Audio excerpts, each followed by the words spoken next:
ظالم کی شناخت نہیں کروا سکتے تو مظلوم کی شناخت تو ہونے دو. جب ہمیں پتہ چل جائے گا کہ اگر کسی فوج کے دستے میں سے 190 آدمی 200 آدمیوں میں سے 190 آدمی رہا کر دیے گئے، 10 آدمیوں کو قتل کر دیا گیا، کسی بس سے اتارے گئے مسافروں میں سے اگر 20 مسافر چھوڑ دیے گئے اور 5 مسافروں کو تہہ تیغ کر دیا گیا، اگر ہمیں پتہ چل جائے کہ یہ مارے جانے والے کون لوگ ہیں، ان میں کیا قدر مشترک ہے، تو ہمیں قاتل کو پہچاننے میں دشواری نہیں ہوگی. مقتول کی شناخت تو ہونے دو. ذرا دیکھ لیجئے آپ کے سامنے روز واقعات ہوتے ہیں، کبھی مقتول پر کسی لسانی گروہ سے وابستہ ہونے کا پردہ ڈالا جاتا ہے، کبھی کسی خاص علاقے سے تعلق رکھنے کا پردہ ڈالا جاتا ہے، کبھی اس کی سیاسی وابستگی کا اندازہ لگایا جاتا ہے. سوچو تو صحیح کہ اگر کسی ایک سیاسی وابستگی رکھنے والا، دوسری لسانی وابستگی رکھنے والا، تیسرا علاقائی وابستگی رکھنے والا، یہ تینوں ایک انداز سے ایک ہی قاتل کے ہاتھوں مارے جاتے ہیں، تو کوئی تو قدر مشترک ان میں ہوگی، کوئی تو کامن فیکٹر ہوگا جس کی وجہ سے ان کا قتل ہو رہا ہے. وہ کامن فیکٹر سامنے آئے گا تو مظلوم بھی سامنے آ جائے گا، ظالم بھی سامنے آ جائے گا. تم میں اتنی بھی جرت نہیں ہے اور پھر چاہتے ہو کہ تمہاری دعائیں قبول ہو جائیں، چاہتے ہو کہ معاشرے میں امن و راحت ہو جائے. خبردار، یاد رکھو کہ جب تک اس امتحان میں تم کامیاب نہیں ہوتے اس وقت تک اللہ کی طرف سے کسی اجر و ثواب کی توقع نہ رکھو. میں بارہا توجہ دلاتا رہتا ہوں کہ آج ملت اسلامیہ تقریباً 69-70 ملکوں پر مشتمل اتنی عظیم الشان قوم، جو دنیا کی دوسری مذہبی اعتبار سے عیسائیت کے بعد سب سے بڑا مذہب دنیا میں جو ہے وہ اسلام کا مذہب ہے. بڑا ناز ہے تمہیں کہ امت مسلمہ پر قیامت کے دن رسول فخر کریں گے اپنی تعداد اور اپنی کثرت کے اوپر، لیکن اتنی بڑی امت کی کیفیت کیا ہے؟ کہیں تو بتاؤ کہ تم سر اٹھا کے چل سکتے ہو، کہیں تو بتاؤ کہ تمہیں عزت و وقار کی حیثیت حاصل ہے.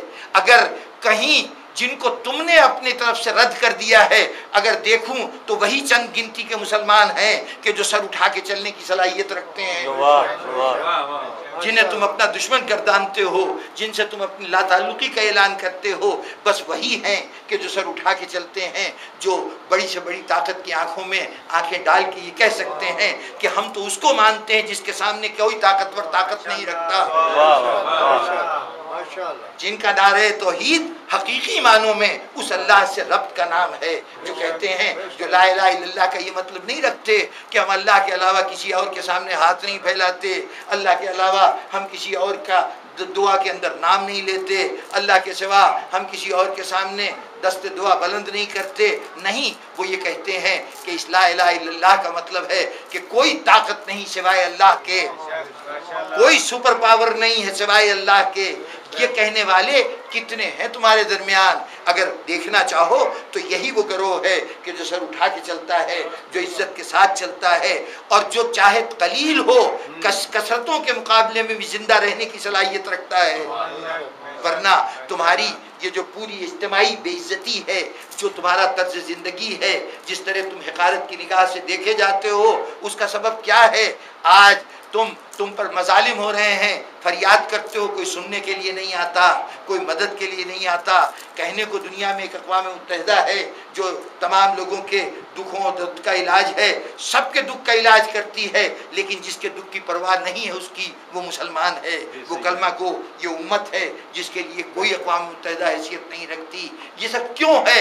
کبھی سوچا ہے تم نے؟